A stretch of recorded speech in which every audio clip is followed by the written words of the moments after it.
Petrol బంకుల్లో ఈ రోజు చూసారుగా ఎంత మంది అయితే జనాభా అయితే పెరిగారో. ఆల్రెడీ మొత్తం హైదరాబాద్ సిటీలో మొత్తంలో కూడాను చాలా దగ్గరలో ఇలా విపరీతంగా జనాభాలు అయితే ఇలా కూర్చుపోయారు. అయితే ఇక్కడ మ్యాటర్ ఏంటంటే సోషల్ మీడియాలో కొన్ని వ్యతిరేక పోస్టులు ఏంటి ప్రాపగండా చేయడం వల్ల కొన్ని దగ్గరలో మాత్రం ఇట్లాంటి పోస్టులు చూసి ప్రతి పెట్రోల్ బంకుల్లో కూడా చాలా వరకు ఏదైతే ఉన్నాయో ఇంతవరకు చూసారు కదా ఎంతమంది అయితే జనాలు ఎలా పోగైపోయారో. ఆ పెట్రోల్ లేదని చెప్పి ప్రాపగండా చేయడం వల్ల వీళ్ళందరూ ఇలా చేస్తున్నారు.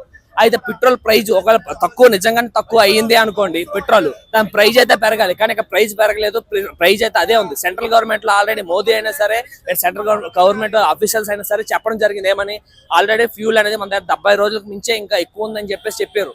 కానీ ఇక్కడ ప్రజలు మాత్రం కొన్ని ప్రాపగండా న్యూస్లు కానీ పోస్టులు కానీ చూసి ఇలాంటి చేయడం అయితే జరుగుతుంది. ఒకసారి ప్రజలకు వెళ్ళి మనం కనుక్కుందాం అసలు ఏమైంది, అసలు దేనికోసం అని చెప్పేసి. అంటే మీరు ఇప్పుడు ఫుల్ ట్యాంక్ చేయడానికి వచ్చారా, ఎంత కొట్టిన అంటే డైలీ వచ్చేసి ఇలానే వెయిట్ చేస్తారా? మరి నిన్నటి నుంచి ఇలాగే వెయిట్ చేయాల్సి వస్తుంది. అదే ఇప్పుడు 1 లీటర్ కొట్టాల్సిన దగ్గర ఫుల్ ట్యాంక్ కొడుతున్నారు. అదేం లేదు, నార్మల్. చాలా మంది ప్రజలు కూడా 1 లీటర్ బదులు ఫుల్ ట్యాంక్ కొడుతున్నారు. కంగారు కొడుతున్నారు అంతే, అందుకనే ఏం లేదు. అవునా?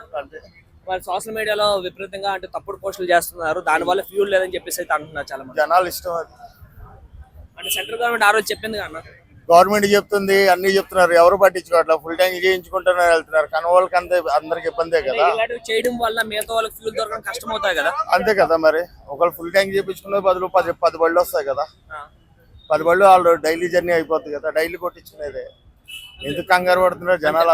అదే అర్థం కావట్లేదు. ఇప్పుడు చాలా మంది ఇక్కడ ఎంతమంది అయితే వెయిట్ చేస్తారు చూస్తారు కదా, ఎంతమంది వెయిట్ చేస్తారు. దేని వల్ల ఒక్కొక్కరు 1 లీటర్ బదులు 10 లీటర్లు ఫుల్ ట్యాంక్ చేసుకుని వెళ్తున్నారు. సో దాని వల్ల ఆ 10 లీటర్ మిగతా ఇంకా 10 పళ్ళుగా అవుతాయి.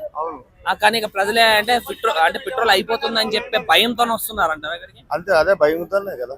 అంటే నిన్నటి నుంచి ఇది స్టార్ట్ అయింది కానీ పబ్లిసిటీ తగ్గించుకుంటే ఏ ప్రాబ్లం ఉండదు. పబ్లిసిటీ పెట్రోల్ దొరకదు, గ్యాస్ దొరకట్లేదు అన్నప్పటికీ జనాలు దీని మీద పడుతున్నారు. అంటే తప్పుడు పోస్టుల వల్ల ఇవి ఇలా అవుతుందని చెప్పేసి అంటున్నారు చాలా మంది. అదే కదా, మరి తప్పుడు పోస్టుల మూలంగానే కదా ఇలా జరిగేది. లేకపోతే ఇంత రష్ ఉండదు, ఏముండదు. నార్మల్ గా కొట్టించుకుంటాము, వెళ్ళిపోతాం. అలాంటి పోస్టులు ఇచ్చేసినప్పుడు గవర్నమెంట్ ఏం చేస్తుంది?